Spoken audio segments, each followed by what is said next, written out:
Hello. Welcome back. My technology is again annoying. I cannot downregulate the loudness of my headset. So on one side of my ear, I put something in between to hear it less loud, so I can concentrate more on also what I am saying. Yeah, today final dinosaur in the arcade list, the Albertosaurus. Like I said, not my favorite dinosaur, but I have no problem with him either. So we will do this now. I think I will just tell about my current experience. So I'm still recovering my energy here. Like I said, I got hacked in the past because watching corn. And then I did a normal release without any content. So I relapsed basically. I didn't do it on purpose, but I think it's good because it cleaned my energy so that I can now build it up again without having any intrusive negative thoughts or urges. And this happened 8 days ago. So I'm rebuilding. I need a few more days before I start to see real results again. And this time I will stay disciplined. So I can maybe tell you this first week how the energy is not fully balanced and how was it going. Yeah, so like I said, I started freshly, but the energy needs to rebuild first. And I already have been to student bars twice again in the meantime. Since I knew my energy was lower for the first students bar, I decided to artificially push up my energy. You can do this by taking edibles, weed. You do it a bit, not extreme. You don't want to get high and not able to interact. You do it a little bit to just artificially push your energy because it mimics some of the effects that normally a nofap streak would give you as well. It delays your pupils, it makes you more chill and less over worrying, so it has a positive effect. And indeed, when I went to the students bar on Thursday, I realized such a positive effect of the edible.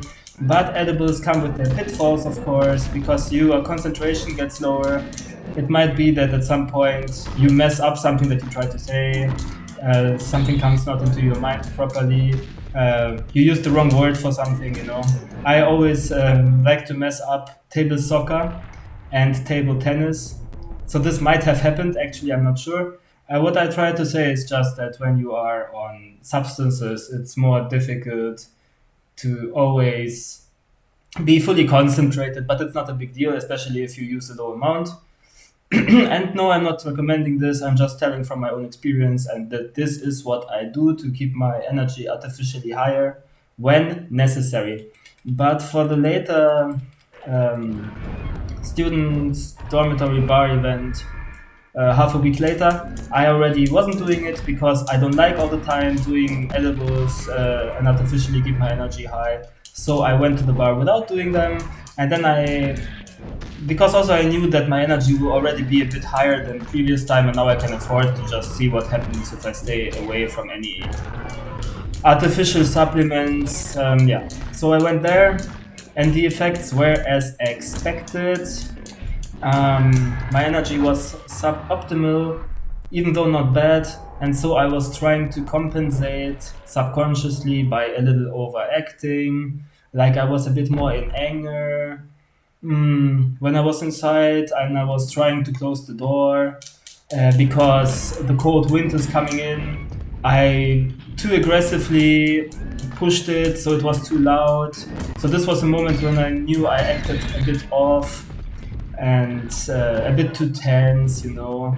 Also with people, I'm a bit more tense than, not as chill, not as relaxed, always worrying to mess up and therefore being on high alert.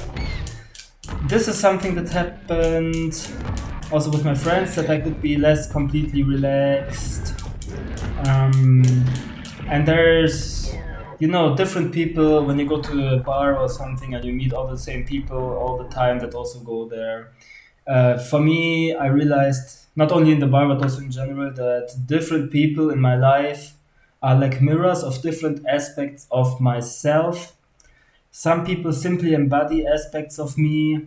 Like, I know there's one guy, he comes up, sometimes he says hi normally, and sometimes he says hi, and his voice is very deep, like performative deep. This is also something that happens when I'm not in a high energy from a high streak. Then I'm more performative because I feel I have to be.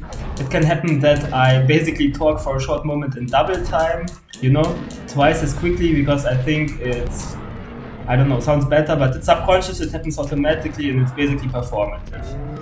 Like, you try to show how smart you are, so you talk quicker, or you use wording that sounds smarter.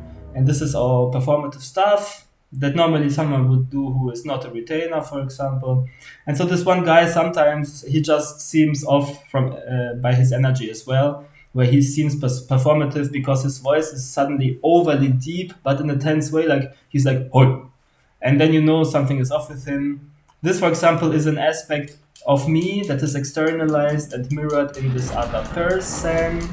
Then there are people who are highly into spirituality, where mostly I talk with them about spirituality, especially that one spiritual friend of mine. I perceive him as being not really grounded, so I'm happy that this type of energy is externalized and outsourced, so I can process it by just interacting with him without needing to outplay this by myself. I rather assume that when I'm with him and interact with him, I act more like the grounding force because I'm less overly focused on the spiritual stuff, and I like talk about other stuff and not only about the spiritual stuff. So that's an interesting dynamic, and normally all the people there, they are very accepting and kind, and no one cares that I am a bit older. But I mean, I'm not the only one. There are other people who are also older, even older than me. But in general, it's a students' bar, so you have many fresh people who are like 21 or something. We mostly tend to interact with a bit of the older folks who are at least like 25. So it's a bit of a mixed community there. You have the very freshmen and you have a bit older folks. But it's all still in a good balance, because like I am just 31. I might continue for a few years to go to the students bar before I naturally shift my focus, but I only do it naturally. If I still feel like going, I will still go, because right now I have a huge community there and many of us are in a similar stage, a bit older. So it still all makes sense and I feel completely in place there. It's also interesting, there's a guy, now he doesn't really go anymore because also he has a girlfriend and everything. But for a while he was always very present and very social, even though he's much older. He's like 38, but he fits in with his behavior very well into our bubble. He always dresses younger and stuff. So it's still seamless. But for example, such a guy who is so much older and still goes there, I also perceive him as an aspect of myself, the old but still feel young and still go to the bars aspect. But I personally never want to be in his age, 38, and still go to the bar. Just like I don't want to be so overly focused on spirituality all the time, like that one spiritual friend of mine. So these are all aspects of me that I don't want to that I don't want to embody in the same intensity. It's just interesting how you have those people in your surrounding and they are mirrors of you and aspects of you. That's very fascinating. But why I was starting to talk about this right now is because there's one guy in particular and he is always kind of naggy. It's not very clear to what degree he is naggy on purpose, or it is because he has autism, because he seems to have autism. So he will sometimes say comments that just don't sit well and maybe he doesn't understand how it sounds. Yeah, he also already said he doesn't like me as well as another guy. And this is not fair because he only does not like us because we are friends and the other guy is even the brother of the former girlfriend of that autistic guy. So this has nothing to do with us. So yeah, he has always this a bit arrogant energy, like he's above others and he's criticizing others and thinks he is so the prize. He's still part of our broader social circle and kind of friend group, but it's a bit difficult. And so he was making some mean comment at a point where I was not expecting it actually, because I felt contained. We just went to the common room area and there was a table and I was saying, hey, is this table new? And he said, no, this table already since many years is standing here. And for quite a while, I wasn't going anymore to the students' bar, to the common room area, I mean. So I wasn't aware of that. And I told him, yeah, for you, maybe this table is not new, but I come here for over 10 years, or kind of 10 years. So for me, I still remember a time before this table came. And I was talking proudly about it because for me, this is true. This is really how I feel about it. I enjoy going to the students' bar a lot. But this guy was then like, so is this something to be proud of? And he said it in a way that made me really pissed. And I think he would not make such a comment if I would be on a high energy. But because my energy is currently, it was a bit lower, he decided it's fine to talk like this. Okay, one moment before I continue talking. I now finished all dinosaurs. This went very quickly, I have to say. I think I just try hard mode survival, but I just bullshit around a bit because I cannot imagine that I will be able to do all, I think, 14 stages or however they are, but I just give it a try. Let's see if I can even do it well when still talking. Maybe it is possible. Anyway, this guy was doing this mean comment, and I don't allow this. If someone talks like this, even if my energy is not optimal, I always fight back. So I was telling him, hey, why you talk like this? This is not kind of you. What an asshole comment of you. If I like it, what's your problem? And then it was fine again. Like I put him back into his place. But the point is that I'm trying to make, I wouldn't need to do that if my energy was high to begin with, because then no one feels like even attacking me. But what people like him don't understand is that when they give me such comments, basically they are fueling me. Because if you want to get back on high energy, but you had a low energy, then you need to sometimes have negative interactions with people, and it resets your energy. Because it's still in your energy field, this negativity, and then it has to play out. But after it plays out, it's processed. So when I'm on my recovery streak, then any negative interaction that happens basically just cleans my field, because then it's not in me anymore. It's part of the processing to achieve greatness again. And I think next time the bar happens, I already will have accumulated high enough energy and it will be good again. The bar afterwards for sure, but I think even the next bar. Because I'm nearly at the 9-day marker. This is when the benefits start a bit again, But especially after like 12 days or like 2 weeks. 12 days is a nice marker, but I think even 2 weeks, even 9 days, I think is already great. Yeah, and this happened a lot in the past as well, where I was accumulating higher energies, and then I had suboptimal, complete unnecessary discussions with strangers or something. Normally my energy never goes really low anymore, so it's never extreme, but still it's just suboptimal. I would go to buy flowers for Mother's Day or something, and I would just ask the person who is selling the flowers, hey, can I still buy the flowers on Mother's Day, or I have to do it before? And then the person would react like, on Mother's Day we have free, of course. We don't work on Mother's Day. But in a way, like I asked as if it's a provocation that I assume they work on the free day, This is how they make me feel, and then they argue with me, and they are so responsive in such a negative way. And this is also, last time this happened before a good streak hit for me. So this is how I know this is just part of the cleaning of my energy field, that I have one final suboptimal conversation and then it gets really good normally. And later when you're in high energy, this never happens. No one gives you the negative talk. Yeah, I was listening to Rin, this other semen retention YouTuber. and he was saying, yeah, he is now on over 120 days streak. He should be reaching soon 150 days, I think. Damn, this is too difficult. Let me try medium heaviness. Yeah, and he says you cannot compare a streak of a over 120-day retainer with the streak of a 30-day retainer. And I wanted to say my opinion about that because I think it's completely not true. Because it also depends on the quality of your streak.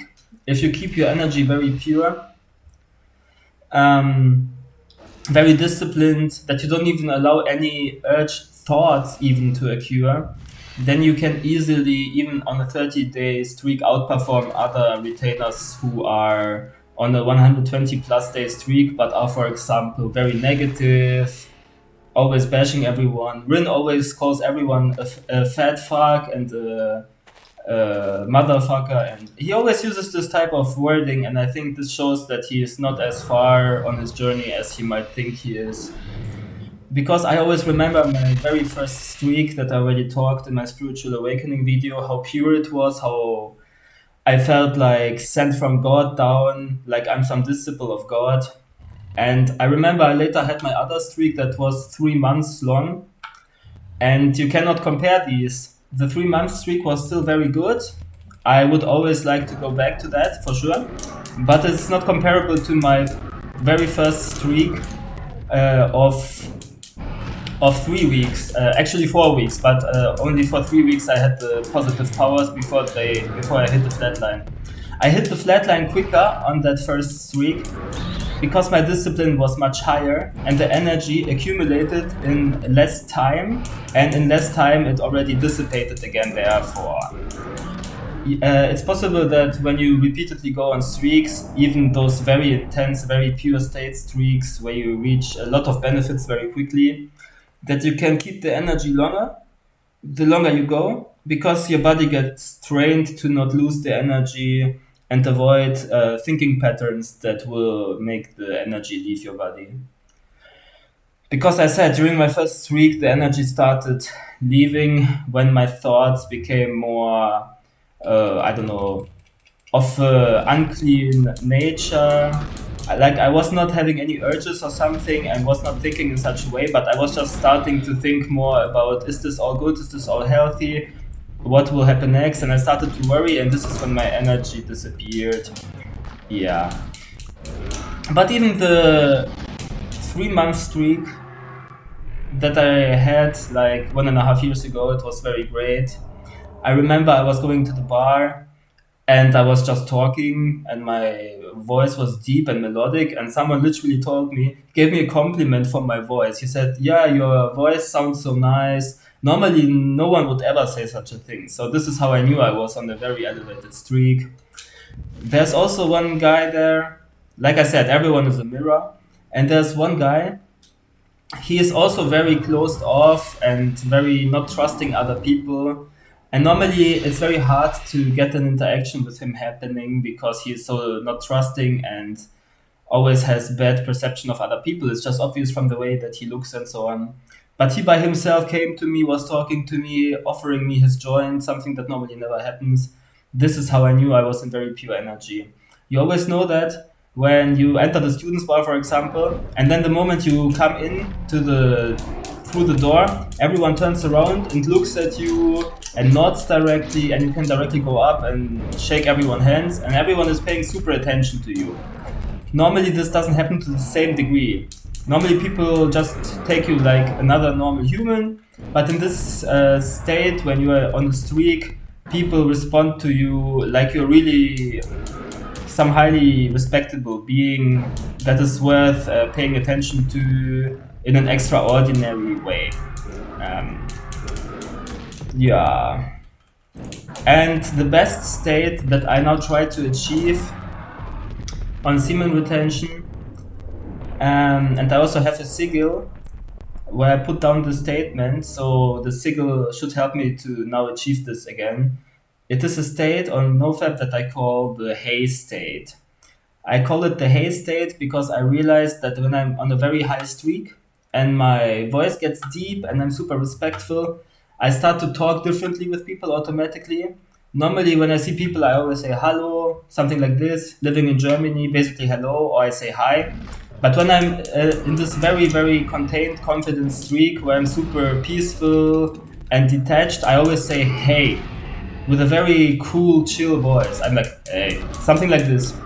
And so this is why I call it the hey state, because it happens automatically and subconsciously. I never plan, it just comes out the way it comes. And when I'm in this state, it always comes like this. I just noticed that. Yeah. So this is why I call it the hey state, and this is what I want to achieve. There are some aspects I didn't mention about this very first streak that I had, where for 3 weeks I was in bliss. I would also just notice that I talk differently, that my words would flow differently than usually. I had a guy that was living with me. We had a shared dormitory apartment, and then he wouldn't clean the toilet properly. And normally, this is such an awkward thing for me to go up to him and tell him, and I couldn't. I always am worried to talk about this to people, to tell them, hey, please clean the toilet properly or whatever. Because it's a criticism, and then I feel the tension because it's. I know I don't make the person probably feel good talking to that, because I cannot say it without creating tension. But in this state, you are so in peace with yourself that you can say anything and you say it in the optimal way automatically. So I went to him and I was also like, hey, can you please clean the toilet? But I said it in a way I cannot fake it now. It was like completely respectful, and maybe it sounds stupid, but it's just something that I normally wouldn't able to do in such a way like I did it. And I'm in complete flow, and there's nothing that I am worried of as coming out the wrong way. And this is why in this state I can approach any person and talk to any person freely, because there's zero stress, because I know I can trust myself that I will handle any situation in the most optimal way. And then, I don't know, 2 years later or longer, I was not on a high streak and I tried something similar. I just needed to tell the guy, hey, please look that you close the fridge properly in the kitchen, because you always stuff your pizza there and there's not enough space for your frozen pizza, and then the door is not closed properly. And the stuff just gets unfrozen because the door is not closing. Now I try in easy mode, it doesn't work. I need to train. So yeah, the door is not closing, and I was trying to tell it to him, but because I was not in optimal energy, I from the get-go was already tensed up, because I knew this is a difficult thing to say. I have to confront him, and so I was too loud, too angry, too shaky when I was saying it. And this is exactly what I mean. And then, of course, you manifest that people don't like you as much or act more badly with you because you don't show up in the perfect contained energy. This is, of course, also strongly what women pick up on. Yeah, they always want a guy that is so calm and knows how to handle energy and not get lost in energy. They need to know that he can handle them as well. They want to be the emotional one, so you have to be the rational one and who is chill. So yeah, this is also why semen retention helps with girls for the biggest part. And semen retention, of course, just makes you able to approach anyone and talk freely to anyone. Haha. Okay, this is so lame. See? Now he doesn't even want to bite when he stands up. This is super lame. I just do it for the fun. I kill him now easily. Maybe flawless. Let's see. I shouldn't underestimate them even if they're easy, but look at him. This is really... Okay, it's not flawless. That's what I mean. They can still harm you even in easy mode to some degree. Yeah. Yeah, so reaching the haze state. Let me tell about the relapse cycle a bit more. How the relapse cycle typically occurs, and I think you can reach relapse cycle escape velocity at some point where you're able to not any longer relapse, or the cycle gets less and less extreme and you get back on track quicker and quicker. This is basically the semen retention journey. It's not realistic to always to just do semen retention for once and forever to stay on track. It's not realistic. It would be realistic. I could have easily done it if there wouldn't be such stuff as the flat line. In my opinion, the flat line literally forces you to relapse because you have to understand what's going on. And when you are in the shadow world where you relapsed, this is the place where you retrieve aspects of yourself that help you grow further. This is also basically what the flatline is. It's like the shadow world, because aspects get revealed to you that when you're on semen retention, you're completely protected, you're completely secure and confident. But this is just like a plaster, like a plast, because it's just a temporary relief. Then you hit the flatline, or you relapse, and you're back at ground zero, and you see the issues that you really have to work through.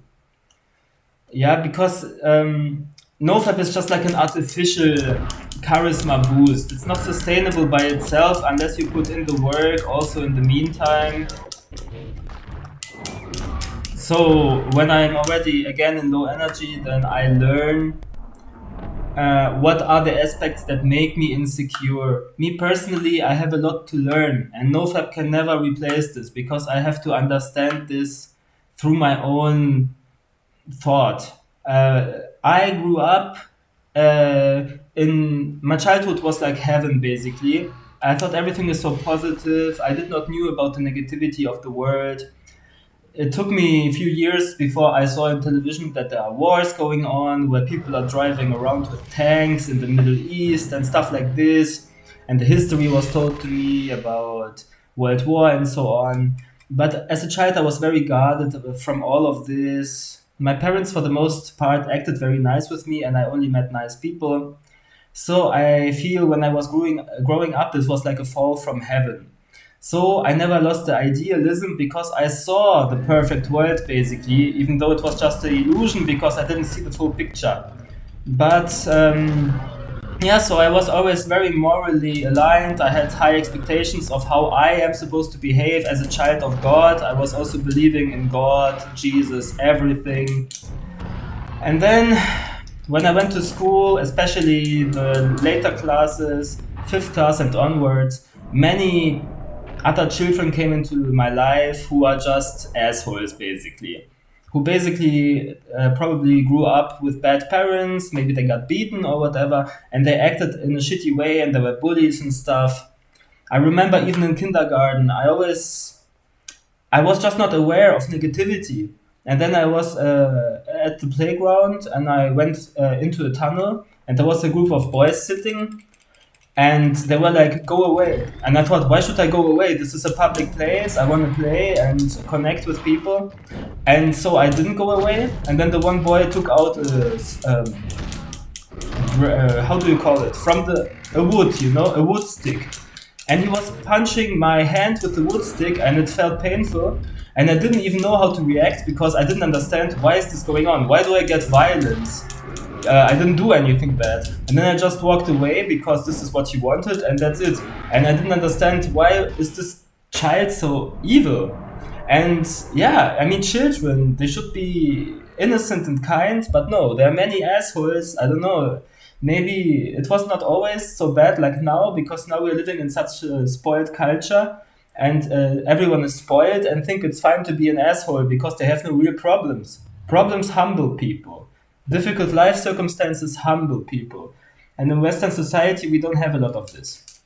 And then many, many times there was such stuff where there were bullies. In school, there were people that were like part of the elite clique.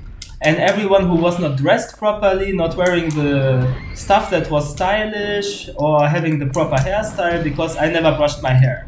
I always washed my hair but never brushed it. So I got bullied for such a superficial bullcrap, I was the outsider.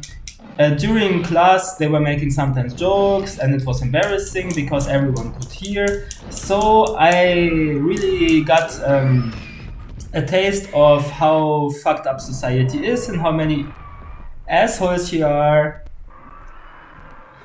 Whew, yeah. And then I turned kind of toxic. I also got the sick humor from them, so I also tried to belong and also was always making sick jokes. And I don't know, got the bully to other friends of myself as well to compensate, you know. So I also got the bully injection because of them, because of their behavior. Um, and then I got very good in knowing how to act in front of people. Because I realized there's also such a thing that people would call me weird when I was younger, because I was sometimes acting, I don't know, I was just doing whatever comes to my mind, and then they would react as if this is a flaw. Flawless. As if it's a flaw. I remember I was in a hotel in Turkey with my parents, and I went alone to some place, to some common room, and I was just playing an act out by myself, like a comedy sketch. And there was a family, and they were watching, and then a coworker came and told me to please leave. Like as if I did something bad, only because I was playing there by myself and putting some actor act. Like an actor. It was just a performance, and I got a negative response that I showed just something that is in me and I was playing there. You know, stuff like this. Always this unfair treatment only because you don't fit into the norm and you have your own thing going on. This is how people act. The moment you act weird, they make fun of you. Children will laugh about you. Adults will look weirdly at you like you're some weirdo for no reason other than this is not the norm. This is how our society is. This is how low, stupid humans act. That the moment they see something that is not familiar, they directly have to judge it and to ostracize it, to make it the outsider. So many, many things happened like this, and then it got only worse and worse. Because my mother also always said, hey, you're acting weird, look how you're acting, this is not normal behavior. Yeah, thanks, mother, very helpful. So I just got more and more stressed because I already know people will make jokes if I just act weird, and when you're more stressed, you will act even more weird because you are all the time tense and worried.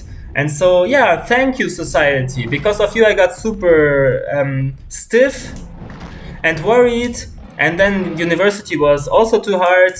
So on top of everything else, because of all the pressure, I got a tick, nervous tick, where I was always blinking with my eye, stuff like this. Then I also thought people will judge me for that.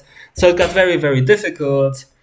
But I learned how to, for the most part, act cool because I got very good at spotting any behavior that could be perceived as weird. This is why I am very good at staying vigilant, always knowing how to act the right way.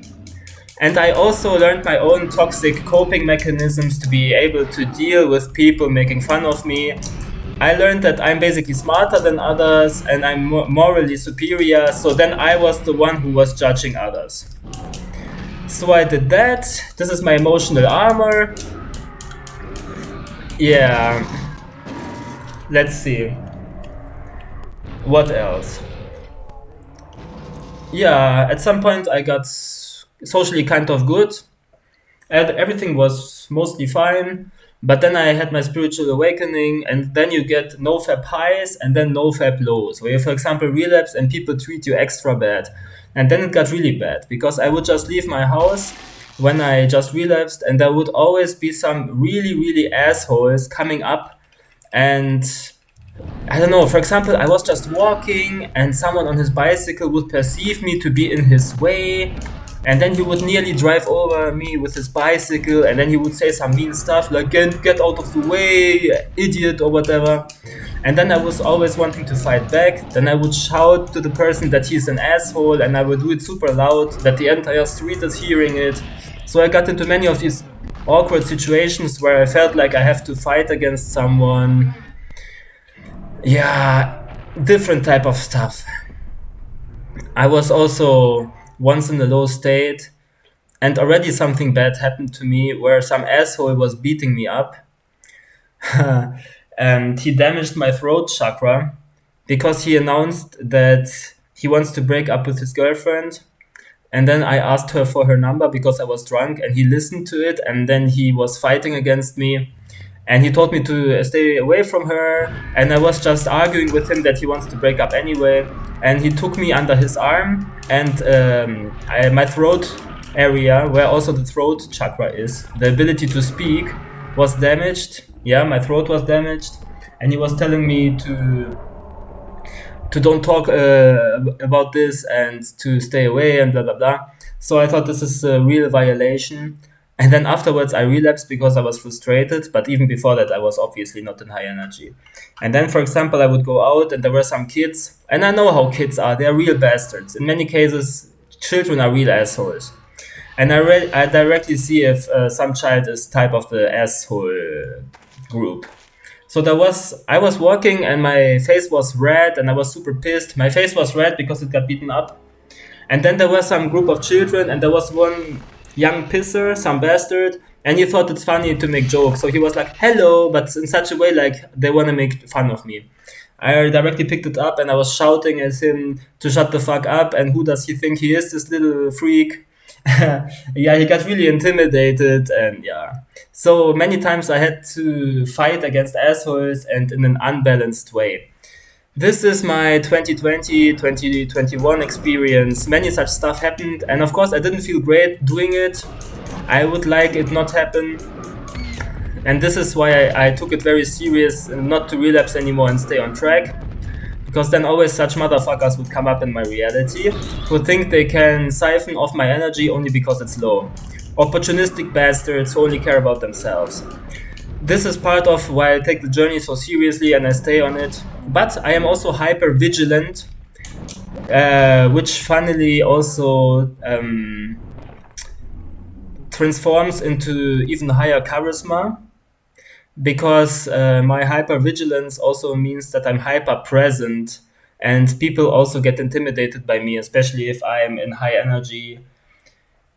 Because I read through people, I can always see their character directly. I have very good reading skills of other humans and their psychology. I always pay attention directly to any weakness of every human. I keep track of every weakness and also of the character in general, because I had to learn throughout my childhood and teenage years, and also even later, to read people's energy to understand if the person is a potential threat or not. So this, all my negative experience basically have led to benefits for me compared to other people. And then on top of that, if I'm in high energy, I'm spiritually protected. I remember I was in the bar and there was one guy. It seems that his girlfriend got attracted to me and he picked up on that and didn't like it. You know, sometimes you have friends who have a girlfriend and then they get jealous because they think their girlfriend likes me or something, which is not entirely wrong in some cases. And so we were outside, and that one friend of in our friend group who had the girlfriend, he was bringing a lot of alcohol in his bag, and he was saying, "Yeah, we can drink from this." Um, and I don't know, it was a while ago, but he was basically like, "We are highly respected people, and so we share the drinks here." And then it seems like for a moment he didn't want to give me the drink. And so I said, what does it mean? I'm not part of the highly respected people. And then he was just looking at me in a way like, yes. And then I started arguing right there. I mean, I was in high energy at that moment. I was like, okay, thanks. Good to know. Good to know. This is what I said. And then it was quiet. And then the same day, he got his karma, because you don't mess with someone like me who is on a retention streak and get away with it. So what happened is, later he actually offered me the drinks. So that was fine. But then later, he just lost his bag with his alcohol and he couldn't find it anymore. See, this is exactly related to the situation that happened with me, because it's about the bag with the alcohol. And then he lost it. This was his karma for acting out with me. And it was not deserved, you know, it's not my fault that his girlfriend is attracted towards me. So stuff like this can happen.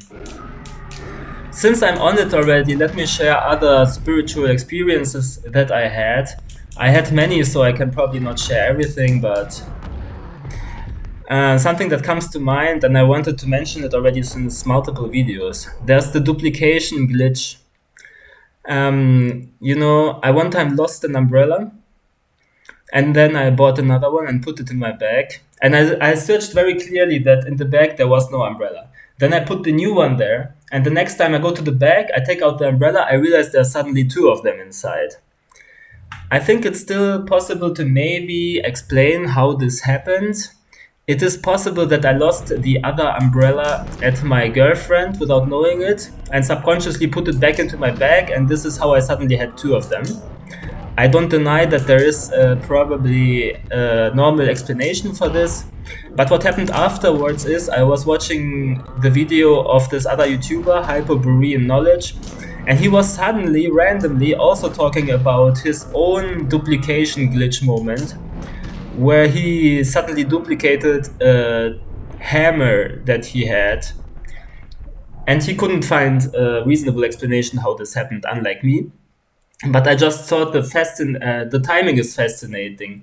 Exactly such synchronicities will happen when you stay on retention or are spiritually awake. That something happens in your life, and then randomly someone else will talk about something similar, be it on YouTube or even in real life. Um, when it happens in real life, it's also partly probably telepathy. You pick up on other people's thoughts, and other people pick up on your thoughts. And maybe when you think deeper about it, it's even more complicated than that. Because I guess to some degree, on some level, we are all one shared organism, God Himself. So probably in our life, synchronistically, the same stuff is relevant at the same moments. We process the same experiences like a hive mind. For example, the semen retention community. It seems that there are relapse cycles. There are moments when relapses happen more prevalent throughout participators of the semen retention community. So a part of the semen retention community as a whole sometimes will go through relapse cycles, for example, or the whole community starts talking about the same aspects of the journey at some point before the next aspect gets relevant and is then at the center, stuff like this. And then there was another similar kind of duplication moment. I bought myself a boxing sack, and then at some point I thought, maybe it doesn't look that good in my room. What should I do about it? And then God helped me, because I was just going to my girlfriend, and directly at her house someone else put out the similar boxing sack, just a bit smaller version, but same brand, same everything. And also he put out other stuff. It's like because he was wanting to throw them away or give them away or whatever. And there was a huge picture with a car on it, and it fit well. The aesthetics of this picture fit well with the boxing sack. So I took the picture. Now it's hanging in my room, and it fits very good with the boxing sack. And I also think this was like a gift. This was like a gift from God. God was like, here you have something that fits the boxing sack, so it looks nice now. You know what I mean? Such stuff. And of course you get the very crazy spiritual experiences when you're high. Very magical stuff happened in the past, but I think it was mostly hallucinations of some kind. Right after my spiritual awakening, when the energy was dimmed down again, after I already hit the flat line, I was getting high a lot. And then I was oftentimes just going out of the house at night, looking at the stars, and the stars would just jump randomly. Some crazy stuff, you know. Or I remember I was high and I was going home from the students' bar, and there was not supposed to be any bus, but then there randomly was a bus. Normally there should not be a bus, and I wonder where this bus was going to. I decided not to take it. Who knows where it would have led me, but it just felt magical. You know, when you're high, always magical stuff happens. Whenever I take an edible and then I go to the bar, normally I don't do it, but when I do it, always weird stuff starts happening that is unusual. I always go down to the bus, and on the way, normally nothing happens, but the moment I take an edible, suddenly there's a huge shiny truck that drives around, or suddenly there's construction at the train station that I have to go through. Some stuff that normally just doesn't happen, but the moment you're high, somehow reality shifts and other stuff starts to occur. This even happens when I'm at home. I can get high, and then the YouTube algorithm starts to show me a very different type of content, and I see very different type of videos. And sometimes it's very helpful because it seems elevated, like you're on a higher frequency, and the stuff that gets into your reality also seems higher or more significant, or kind of what is the word? Not psychotic, something positive. Ecstatic, psychedelic is the word. The reality just starts to feel more psychedelic and reflect your frequency, and that you are on edibles. For example, and currently what I'm trying to do is I'm trying to achieve lucid dreams. I have 2 different types of supplements that help me invoke dream states easily, because when you are from time to time high, you get less dreams. But I figured out you can take wormwood pills and mugwort pills, especially when you take them in combination before you go to sleep. You easily invoke dreams. I had one lucid dream in the past, where I decided to go in the dream into the students' bar. And I remember how I was ordering orange juice at the students' bar, and I even could taste it. And then I just picked a girl there, and I kissed her, and then we had something going on, in the dream. And then in reality afterwards, when I would see this girl, she would be more attracted towards me. So I influenced reality through the lucid dream. It was the time when I was not on a very strong nofap streak, so mostly people would act normally towards me, but she was super receptive. So I realized that I changed reality. And there's also something where you can manifest if you are starting a nofap streak.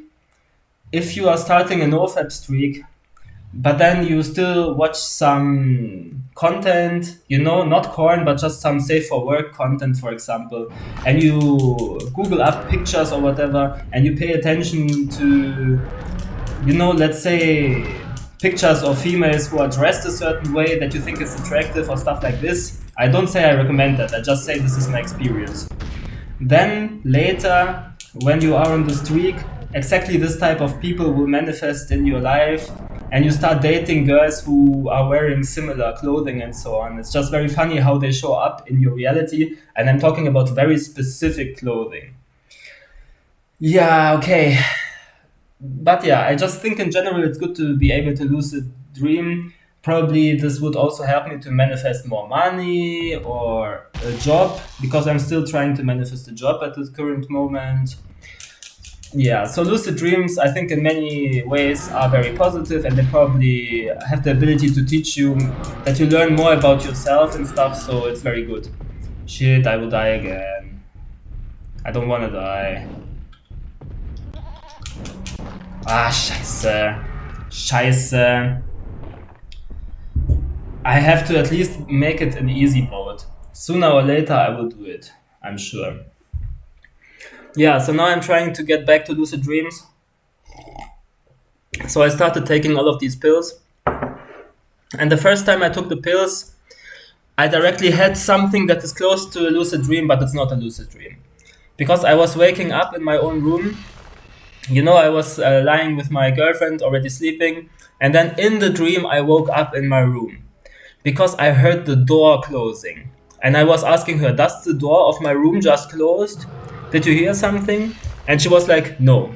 Normally this should have been the clue that I'm dreaming, but you just don't realize this when you're in the dream. So I just believed her that it was not true, and I just thought I heard the door. Then I told her, anyways, I have to go to the toilet. So I go to the toilet, and suddenly there's a guy standing in my toilet, some very dark-skinned Indian guy with unwashed hair and cheap clothing.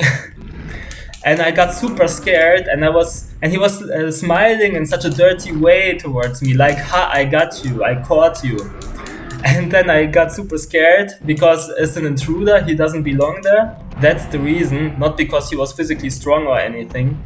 So I was trying to move backwards and go back to my girlfriend and ask for help, and this guy was starting to follow me, and this is when I woke up. So later, I always use dream analysis, and I use now ChatGPT always to dream analyze because it's easier and very effective. I realized, and yeah, so this guy was representing aspects of me that I am suppressing, but that's not the most important part. The most important part is that I wanted to have a lucid dream, and I woke up in my own room, and I could have realized that this is a dream because stuff was off. What I should have done was doing some tests. ChatGPT said I can, for example, push my thumb. I try to push it through my palm of my hand. If I successfully do it, then obviously it's a dream. If the hand just behaves weirdly, or you look at the time, and then you look away, and then you again look at the time. If the time is not similar anymore, let's say on your phone, or you read the text and then the text suddenly changes, then this is a clear sign that you're dreaming.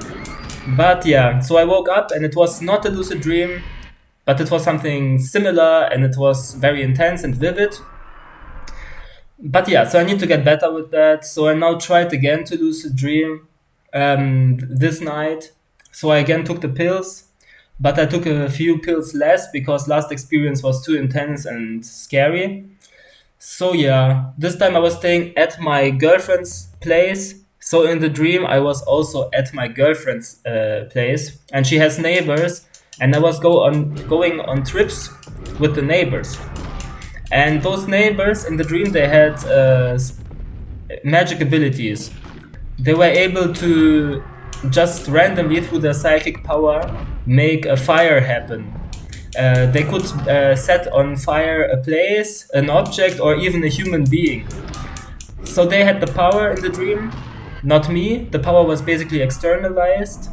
And I think it's like a metaphor for the lucid dream power that I tried to achieve. And then police showed up in my dream and was just randomly checking all of us because I think this is the answer to the power that those people were holding, that there needs to be a control for us as well. Yeah, because previous time I was dreaming about the guy in my bathroom and this was uncontrolled power. So this time, this is why police also came in my dream to try to keep the power in check. Anyway, at some point I saw my shoes, and normally I have white shiny shoes, but fucker. But in my dream, my shoes were black. So this was basically my sign that this is a dream. Just like previously, the guy in my bathroom was basically the sign that it's a dream, but he was too scary. Because I took too many pills, I guess, and my energy was too much on overdrive, and when your energy is too much on overdrive, you start to manifest stressful experiences. So maybe it was good that this time I took less pills, so the experience was more controlled. So the shoes were black in my dream. This is when I should have noticed something is off. It is a dream. But instead, my brain is very smart. So I looked at the shoes again and I realized, oh no, they're just very dirty and it's just my white shoes, but they're very dirty. And this is how I didn't understand that this was a potential portal or port key that would be able to make my dream lucid.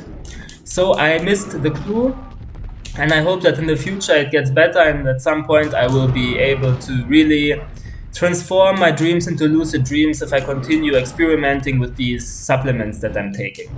I will probably do it soon again. What I plan to do, maybe today or maybe a bit later, also before the next students bar, I will do Kundalini yoga again. And then I get high afterwards, because this gives me an afterglow of extra energy, especially with the Kundalini yoga. And this should push up my energy very greatly.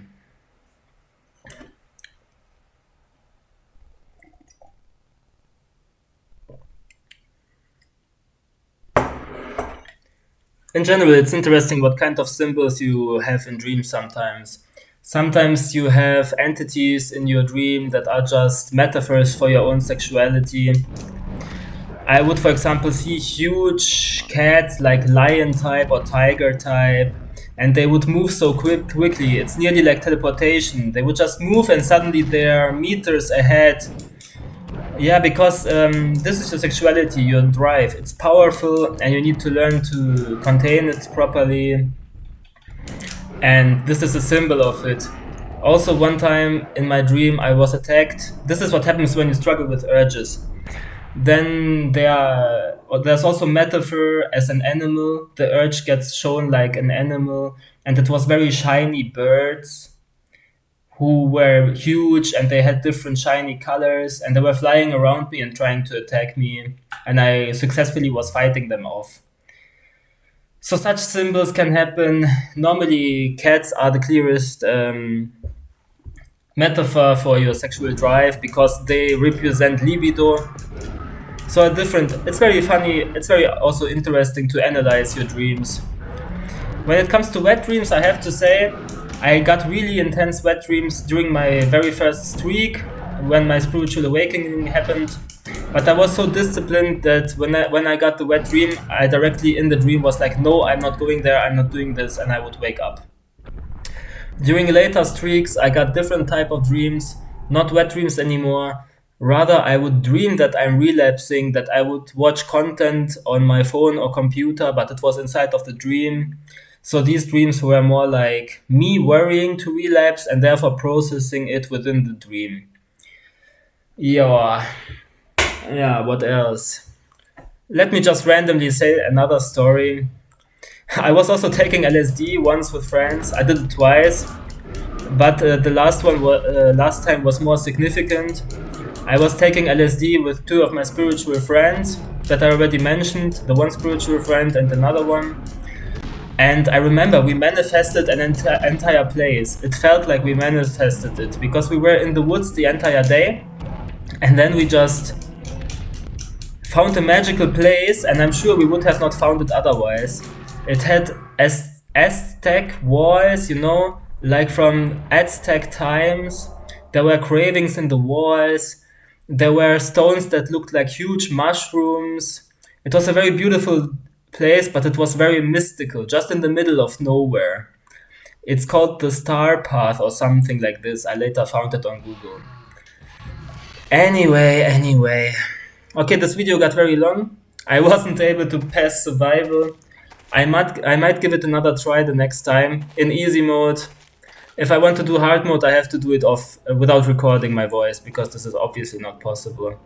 I might next time try it one more time with recording my voice and doing easy mode survival, but this is for the next time. Let's see.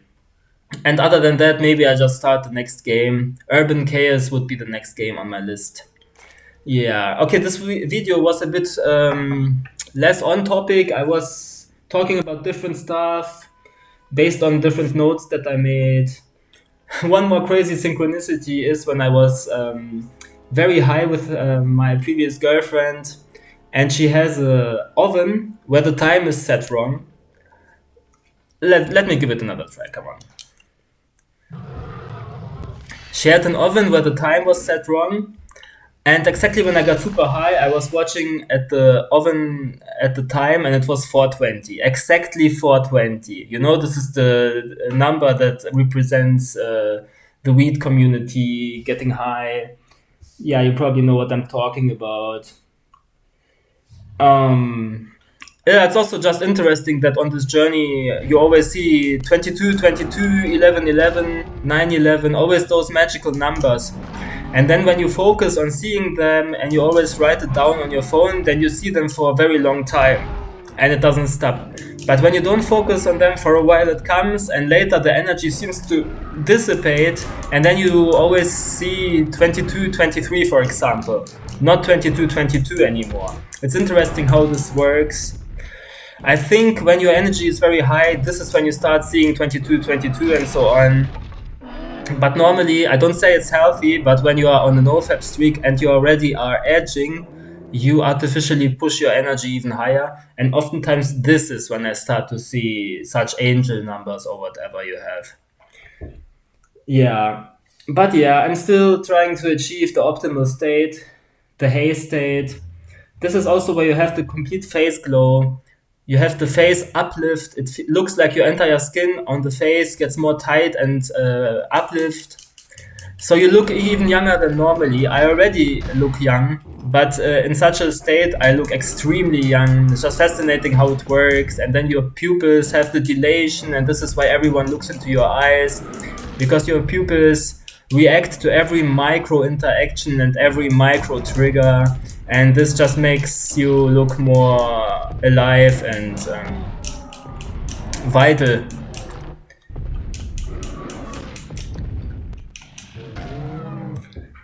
Yeah, one time I was high and I was at a friend's place and I was on the balcony and I saw some green UFO-like shape entity in the sky and it was moving around and it looked like amoeba, like a bacteria. Then I called my friends. I wanted that they see it with their own eyes. But at this point, it already looked less crazy and it looked more like something else. It was still not really clear what it is, but we just assumed it's drones. But it's interesting that when I was looking at it alone, it had a much crazier pattern than later when I was calling my friends. So I still don't know what to think about this. Yeah, it's just I had many crazy experiences when being high. Some were completely in my head, completely in my mind, where I saw other worlds that I was completely immersed in them. And some of these experiences were more as part of the world where something was just off. I just wanted to mention this as well, and that in many cases in my later life, my energy was a bit off, and I was able to see green aura around people, but it was only always green. But okay, now we're really done with mumbling, with rambling. Let's see next time if I continue survival or maybe do urban chaos. See you until next time. I hope this was a fine recording. It was okay, I hope.